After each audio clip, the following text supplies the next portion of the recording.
con colega, periodista y amigo Diego Bengoa, a quien ya estoy saludando. Bienvenido, Diego, ¿cómo estás?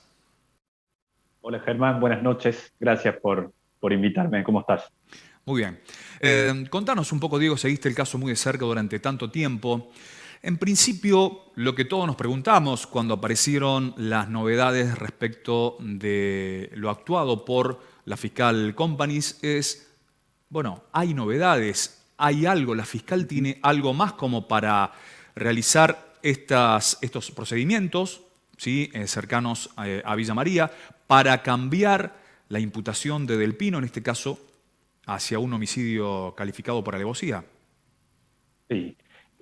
Primero, Germán, si me permitís, me gustaría contar un poco qué había en la causa hasta que la fiscal Company reactiva la búsqueda de Mariela, Ujú. porque a veces escucho que hay personas que creen que Rodolfo Del Pino está imputado por ser la última persona que vio a Mariela y no es así. Hay muchos elementos que lo comprometen, por lo menos en una instancia de sospecha, ¿no? Y no de certeza como podría ocurrir en un juicio oral y público que Del Pino siempre, a través de sus defensores, intentó evitar. Siempre comento algo que me gusta recalcar, que es que Mariela Belsonar fue vista por última vez en un taller mecánico del barrio Almirante Brown de Villa María, cerca del Parque Pereira y Domínguez, y no en el centro de la ciudad como quedó instalado, porque siempre quedó la idea de que Mariela Ujú. desaparece del microcentro. ¿Y por qué digo esto? Porque Rodolfo Del Pino pasó a buscar a Mariela Belsonar, que había llevado su vehículo Gol al taller del barrio Almirante Brown aquella mañana del 28 de septiembre de 2005, y fue la última vez que se la vio. Rodolfo Del Pino dice que tras buscarla en el taller se fueron hasta la zona del centro porque Mariela tenía que retirar un cheque o cobrar un cheque en el Banco de la Nación y tenía que ir a la tarjeta legal a pagar, y que luego fue hasta la casa de una persona, Rodolfo Del Pino, y de ahí se retiró de la ciudad. Pero hay tres elementos muy fuertes en torno a eso. Uno, que en la causa no hay ningún elemento independiente a la versión de Del Pino que diga que del taller se fueron a la zona céntrica. Por lo contrario, un camionero que estaba en la vereda de ese taller dijo que los vio a ambos subirse a la camioneta de Del Pino y que esa camioneta giró en dirección a la Ruta 9 Vieja, bordeando el Parque Pereira y Domínguez, como quien se va camino hacia Tío Pugio o hacia Córdoba. Mariela nunca Ujú. ingresó al Banco Nación, eso está confirmado, lo confirmó ya en su momento el fiscal Gustavo Atienza, no cobró ese cheque, tampoco fue a la tarjeta naranja y nadie la vio en la zona céntrica. Otra cuestión que es muy importante es que Rodolfo Del Pino dijo ante la justicia en su momento que él había hecho todo un camino esa mañana que luego se lo desmintió la tecnología, la telefonía celular, a donde se activaron las celdas de las antenas de la antena telefónica, marcó todo un recorrido que no es el que él había dicho a la justicia, lo que indica que al menos, por lo menos mintió, no sé por qué motivo, pero mintió en lo que hizo esa mañana.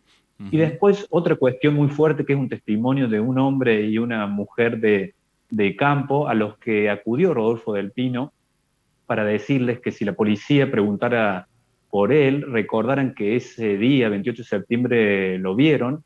¿Y qué dijo ese matrimonio? Que es cierto que lo vieron ese miércoles 28, pero lo vieron en un horario y en un sentido inverso al que Rodolfo Del Pino intentó que esta pareja dijera ante la justicia, lo que para la fiscalía en su momento fue un indicio de que él buscaba una coartada, y buscaba una coartada por algo. Por eso Ujú. siempre digo últimamente que hay que remarcar que Mariela desaparece del barrio Almirante Brown y no de la zona céntrica. Es cierto Eh, eso en- que contás, digo, sí, quedó como instalado en los medios incluso la idea de que Mariela desapareció, o la última vez que fue vista fue en la zona céntrica, en cercanías precisamente del Banco Nación, como mencionabas. exacto, Germán. Y otra cuestión que me interesa recalcar es que todos los funcionarios judiciales que intervinieron en la causa mantuvieron siempre a Rodolfo Del Pino bajo un nivel de sospecha que no hubo hacia ninguna otra persona. De hecho, los otros imputados que luego terminaron cayendo, como fueron dos policías en su momento, en el año 2006, no hubo otro indicio fuerte que involucrara a otras personas como intentan hacer creer los Del Pino o la familia de Rodolfo Del Pino, de que hay otras líneas investigativas que no se investigaron. El fiscal Gustavo Atienza lo imputó después de un año de desaparición de Mariela por un delito muy grave que es la sustracción y ocultamiento de personas con fines coactivos, porque Atienza interpretaba que Rodolfo del Pino retuvo a Mariela con la intención de obligarla a hacer algo o no hacer algo o soportar algo en contra de su voluntad. Ese expediente giró por distintas instancias en la provincia de Córdoba ante las apelaciones que hicieron los abogados defensores de Rodolfo del Pino, e intervinieron nada menos que 9 jueces, ninguno de los cuales quitó a Rodolfo del Pino del medio. Sí es cierto que en ese periplo que hizo durante ese año el expediente, se terminó reduciendo la carátula de sustracción y ocultamiento de personas con fines coactivos a privación ilegítima de la libertad, y acá es donde me interesa remarcar que fue esa reducción de figura la que le permitió a Del Pino, después de 1 año de cárcel y a 2 años de la desaparición de Mariela, obtener la libertad. Porque el tiempo que llevaba en prisión equivalía al mínimo penal que seguramente le hubiesen impuesto los jueces si en un juicio hubiese sido hallado de privar de la libertad a Mariela. Pasaron 14 años desde entonces, desde que Del Pino quedó en libertad. En esos 14 años siempre permaneció imputado por la justicia, cortándose el plazo de prescripción por diversas acciones, recursos que se dieron a lo largo de ese tiempo, hasta que el año pasado la fiscal Juliana Companys, que asumió hace 2 o 3 años la fiscalía que en su momento tenía a cargo Gustavo Atienza, quien se jubila, el año pasado la fiscal Companys recibe una directiva del Ministerio de Seguridad de la Nación como parte de una política de Estado de búsqueda de personas que están desaparecidas, pidiéndole que sigan buscando a Mariela.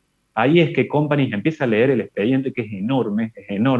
En su momento, cuando Atienza lo elevó a juicio, si mal no recuerdo, tenía 25 cuerpos de expediente. Se pone a investigar todo y sé de muy buenas fuentes que la fiscal Companys tomó decenas de testimonios, sobre todo en los últimos meses. Volvieron a pasar desde todos los familiares de Mariela Besonar más cercanos, los vinculados a Rodolfo del Pino, los vinculados a Mariela, las amigas de Mariela que extrañamente no habían sido nunca llamadas a declarar, pasaron por la fiscalía, y con todos esos elementos de testimonio más otras medidas que ordenó la fiscal Companys, llevó a que esa carátula, que era privación de la libertad agravada por el paso del tiempo, derivara en homicidio calificado por alevosía, siendo algo muy fuerte esta decisión que tomó en agosto pasado Companys, porque es la primera vez que la justicia penal habla de una Mariela fallecida. Diego, algo tiene que haber pasado en esa acumulación de pruebas, seguramente. Algo tuvo que tomar en cuenta la fiscal como para cambiar la imputación de Del Pino y ordenar una serie de procedimientos judiciales.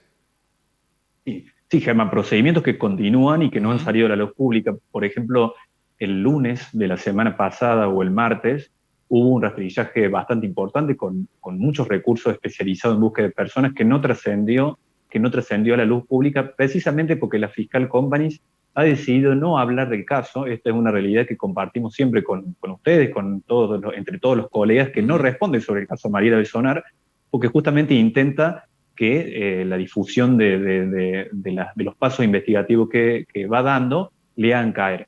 Pero la verdad, soy sincero, desconozco exactamente qué elemento incorporó un elemento físico que haya incorporado. Obviamente no se trata de hallazgo de restos óseos, eso no ha sucedido. Desconozco qué elementos físicos incorporó Companys para agravar la causa, pero sí sé de muchas fuentes que la cantidad de testimonios que ha tomado en los últimos tiempos han servido de mucho para profundizar en la hipótesis más firme que ha quedado y que en su momento la tuvo Atienza, que involucra a Rodolfo del Pino. Gente que no había declarado antes, ahora fue a declarar. Algunas de esas personas dieron datos muy importantes que comprometen a Rodolfo del Pino.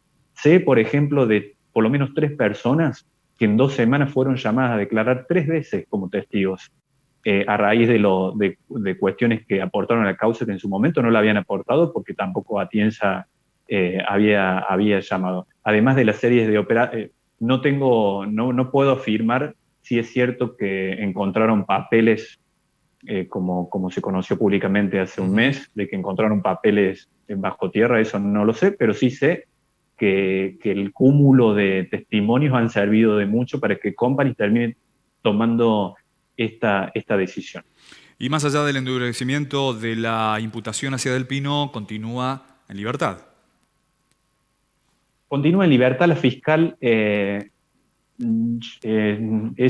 dice que es una cuestión de estrategia, por lo que sé.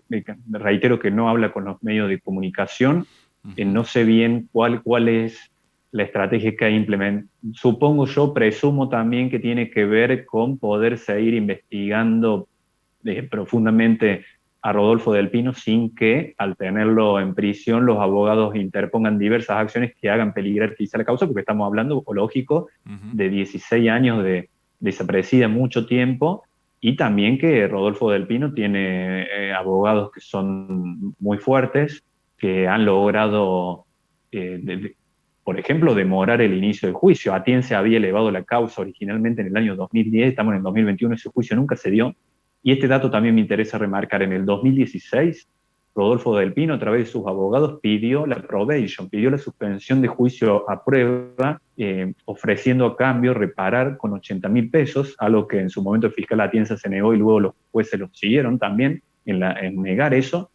Él remarcó que eso que él era inocente, que no se tiene que tomar esto como una presunción de culpabilidad, el hacer un pedido de probation, sino que pedía la suspensión de juicio a prueba para que se evitara el juicio durante 3 años y que pasados 3 años los jueces resolvieran qué hacían o no. Hay una cuestión que hay que subrayar, Germán, si me permitís. Sí, tenemos un que Mariela Sí, que no hay ningún elemento que indique que Mariela Besonar se fue por su cuenta, salvo lo que dice Rodolfo Del Pino. Incluso con cuestiones científicas como la autopsia psicológica que en su momento ordenó Atienza, que definió que Mariela Besonar no se fue por su cuenta, como siempre sostuvieron sus amigas.